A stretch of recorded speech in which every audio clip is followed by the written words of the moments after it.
are now locked into the Live with Brandon Blakeney podcast. Here is your host, Brandon Blakeney.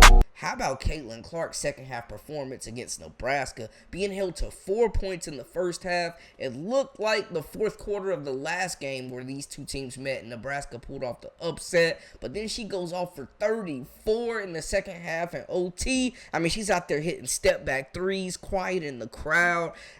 She's out there getting to the basket. I mean, Clark was incredible. Y'all. I mean, it was just... get your tickets, get your popcorn. I mean, she was sensational, closed this game out in style, forced OT, and then, you know what I'm saying, put the dagger in them, hit some really clutch free throws. I mean, she was just doing it all, man. That double team in the first half was really hindering her from Nebraska. But they definitely figured it out. And, man, Caitlin Clark, her and Iowa three-peat in the Big Ten. And now, I mean, it goes without saying it. They pretty much, it seems like, have locked up that one seed. So they'll be able to play a little closer to home. Maybe in Albany. I don't know. We'll have to see. But let's get into the breakdown of this contest, because it was one of the games of the day as well.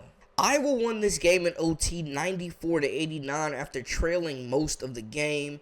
They win the field goal battle, hitting 44.6% of their field goals compared to Nebraska's 41.6%. Now this, if you like three-pointers, if you like the long ball, this was the game for you, man. These teams right here, Nebraska shot 41.2% from three, and that's a big reason why they led, man. They were getting some really good open shots, and they were making them count. Iowa shot 13 of 33, rounding out at 39.4%.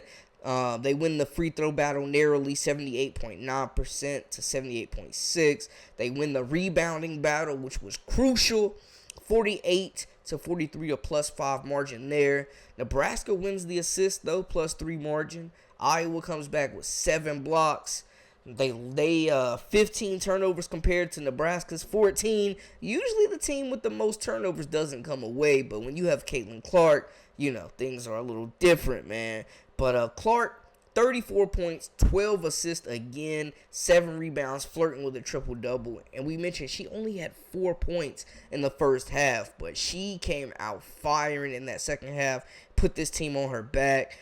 Kate Martin was sensational, especially from three. She hit some really big threes late in the fourth quarter as well as OT. Sydney Afalter was sensational. She was great on the boards. She came up with some crucial rebounds. They don't win this game without her. She's been playing incredible since March, especially since they left her off that 6th player of the year in the Big Ten list. Has 11 points, 11 assists. You look at Hannah Stokey, who continues to be that low post reliable option. And, man, she's just so dangerous in transition, beating other forwards down the floor. She can catch it immediately. She's looking to finish. Great hands on her for the sophomore. 9 boards, finishing second on this team, and 2 assists for her as well.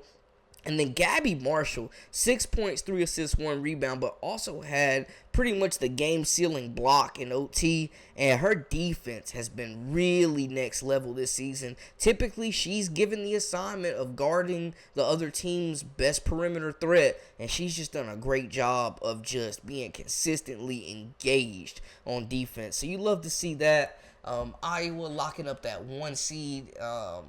And in incredible fashion. You know, they go through the Big Ten. They don't have to face Ohio State in this tournament. They don't have to face Indiana in this tournament, 2 teams they lost to, but they did beat Ohio State.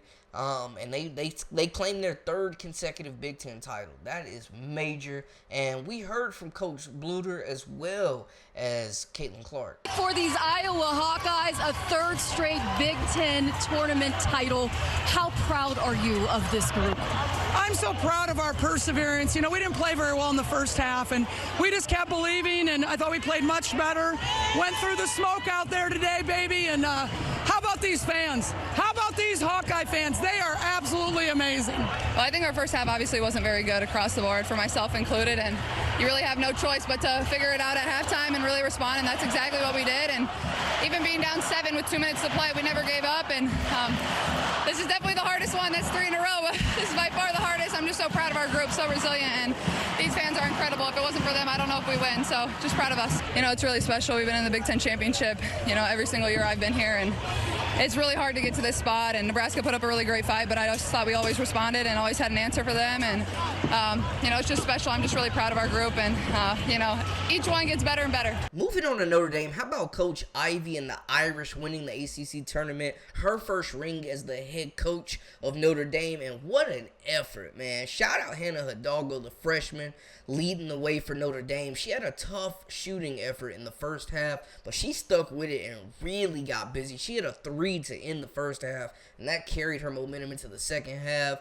And then Maddie Westbell, who continues to just be amazing, sensational. She's having a great year. She's been a part of this big 3-headed monster, as well as with Sonia Cintron, but she was a little cold, especially in the second half of this contest, and Westbell, I tell you, Hidalgo took over against a very capable and quality opponent, the 2 seed in NC State.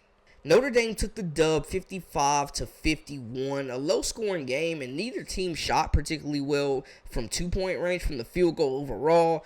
But, hey, Notre Dame got hot from 3 in the second half.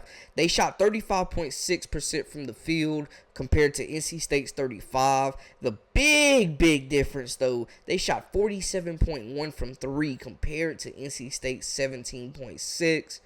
Both teams shot decent from the free throw line. NC State wins that battle 75% to 71.4. They also grabbed 40 rebounds compared to 33 from Notre Dame, plus 7 on the glass. Notre Dame, though, wins the assist and the blocks battle as well as the steals. And you're going to do that when you have Hannah Hidalgo picking pockets out there left and right.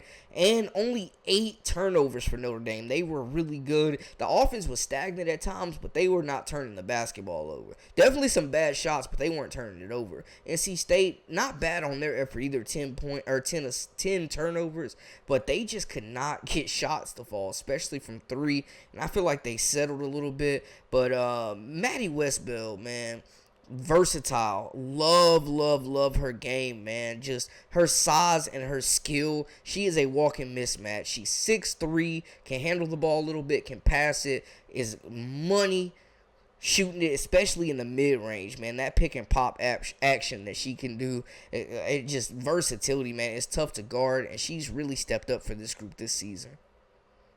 She finished with 16 points, 2 assists, and 7 rebounds. Sonia Citron, 11 points, 1 assist, 8 rebounds, though, for the guard, leading the team in that category. So big effort for her on the glass. Hannah Hidalgo continues to make her case for National Freshman of the Year. 22 points, 6 assists, 6 rebounds, and 40 minutes of play. And I love how she just stayed persistent, man. The poise in this freshman is unreal. I mean, shots were not falling from her. Like mid-range and bunny, she typically makes 8 out of 10 times, just were not falling in the first half. She kept shooting, she kept pushing, she kept her foot on the pedal, on the gas, kept attacking that paint, and she was rewarded, man. So big game from her, and Notre Dame just a big win. And I think they are one of the most dangerous teams in the tournament, to be honest with you, man. Watch out for them. Even without their best player, arguably Olivia Miles, this whole season, they have managed to win the ACC tournament as a 4 seed. Sheesh. On the other side, Mimi Collins, who has really been productive in this ACC tournament for NC State. Not much from her tonight. 4 points, 2 assists, 4 rebounds. River Baldwin, though, was really good in this contest. 14 points, 7 rebounds for her.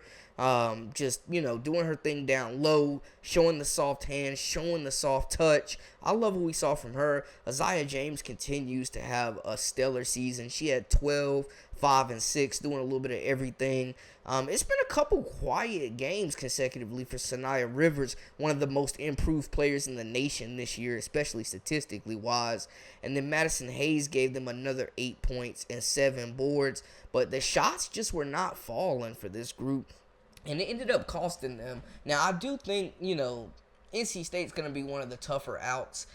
They have depth. They have size, a lot of size. I mean, when your point guard 6'1", 6'2", that length is going to bother teams, and we saw them have a great season First off, in the regular season, starting off with a bang in conference play, beating Colorado and Yukon. But on top of that, going through the ACC, getting that 2 seed, almost winning the ACC. They were definitely in the hunt for it, obviously. And they just come up short in the title game. And Notre Dame, they're just on a heck of a run. They also feel like kind of one of those teams of destiny. Coach Ivy, it's just sensational. You love the relationship that she's built with these players. You can tell they will run through a brick wall for her at any moment. So shout out Notre Dame, man. They're hot. The Irish are rolling. And what's crazy is they're going to be even better next year. So it's exciting to see, man. But they have this 3-headed monster in West Bell, Citron, and Hidalgo, and these 3 players are 3 of the best in the nation at their positions. They all can freaking score the basketball, get their own shots, create for others, and we're seeing them carry this team, and they get the ACC tournament title. Probably going into the NCAA tournament is probably a 3 seed I'm looking at. So we'll see. They're definitely gonna get a boost from this. And then speaking of a boost, Yukon needed one. Aaliyah Edwards out with a face injury, a possible broken nose. She didn't play in this contest. Marquette coming off an emotional win. And they have to line up and square off against Uconn and Paige Bueckers, who took the tip and won it in this game, man. At 6 feet, matching up against Marquette Center and getting the first basket for the Huskies, man. So you love to see it. Just Paige Bueckers has been asked to do everything for Yukon this year, and she has not wavered, and she has them in the Big East Conference title game. They've won the Big East regular season title. They're looking for the clean sweep tomorrow, but what a game for Yukon. And Paige Bueckers out here almost had a 30 ball, y'all. Yukon took the win 58-29. Dominant fashion for them, and it's been pretty much like that for most of their games up. Basically, Creighton gave them a heck of a fight, but a lot of their games have been like this, man. And you just look at just defensively locked in. They shoot 47.9% from the field, holding Marquette to 22.2%. They held Marquette to 15%. Atrocious from 3-point land, while they shot 38.9%. Definitely want to clean up those free throws. But other than that, man, they dominated every category of this game. +8 on the rebounding battle.